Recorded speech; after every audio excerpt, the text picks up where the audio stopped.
think one of the most fundamental ways that my sexuality has impacted my relationship with Jesus is my understanding of who I am as beloved. Yeah, at the root of it, I am loved exactly as I am, and I don't have to change something about myself to make myself lovable.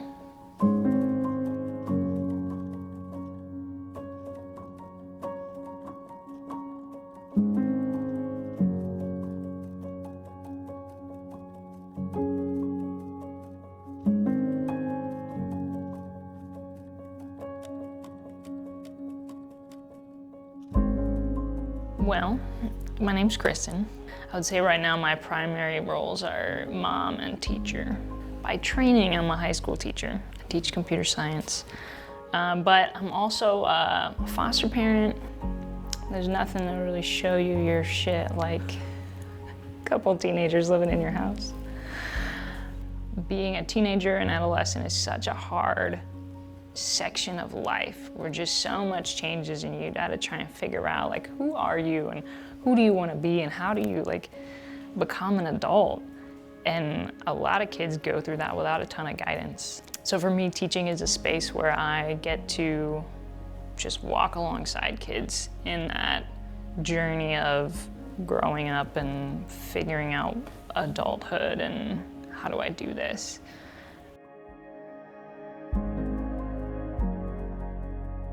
Family is big, complicated.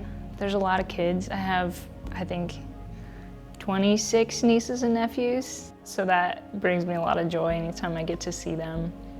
As the second to youngest of 8 children, I had kind of a free roam childhood. I could do my schoolwork in the morning and then spend the rest of the day outside, playing in the backyard, playing with the neighbors, just a lot of outside things. Some of the same things I still love, like making things, building things, exploring, love to explore.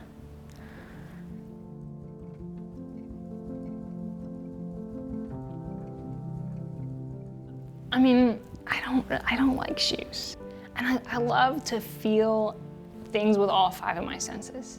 And to get to feel the ground that I'm walking on, it's kind of become like my trademark because it's been 10 years now that I've been doing most of life without shoes. So at school, my students all know I'm the teacher who doesn't wear shoes. So in some ways it's like my thing, and I really like that, but I also just enjoy experiencing life with all 5 of my senses.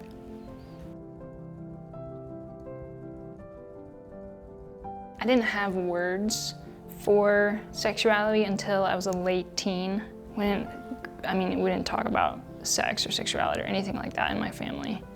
I also just wasn't focused on sexuality the way that my peers were in high school. I was very focused on still controlling everything that I could, and in high school that turned to like academics and sports. I poured all of my energy and focus into those things.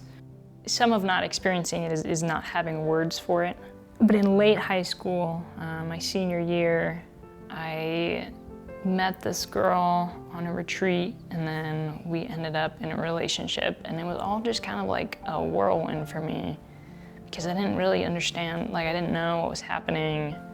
And again, I didn't have words for what this was. Even at the time, I look back at my journals and I would not have put the label like homosexuality on it, or I would not have like called myself a lesbian.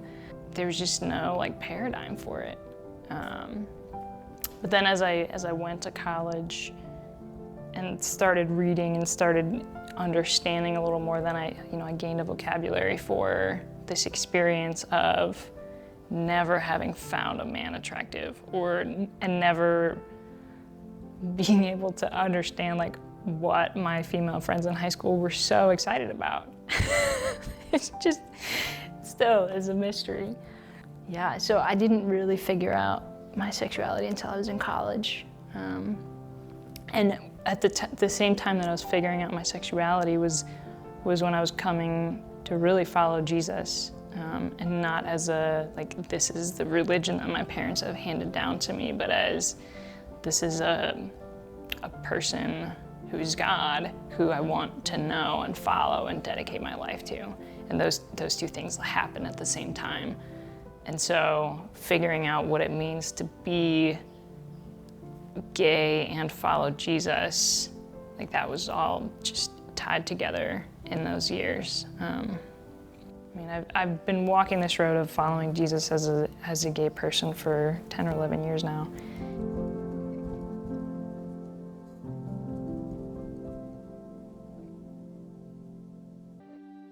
As a single, celibate, gay person who is gender nonconforming, I think mutual belonging feels that much more important to me. I need to have deep community to live, to thrive. Yeah, I need to have people that I can call to pick me up from the airport, or to bring food over when we're all quarantined with COVID, or just to be my people, to be my support. And that's not completely unique to single people. I think all of us, single, married, whoever we are, need that. It just is more apparent in my life as a single person, as a celibate person, that I need people who are not related to me to have mutual belonging with. It took a while for me to really believe that at the bottom line of everything is that I am beloved. Understanding and really believing that I am beloved frees me to love other people no matter what their stuff is, because we all have stuff. And it frees me to be more like Jesus and to approach people like Jesus does, without judgment, without condemnation, but just with grace and mercy and love. Just the same way that I'm beloved, you are.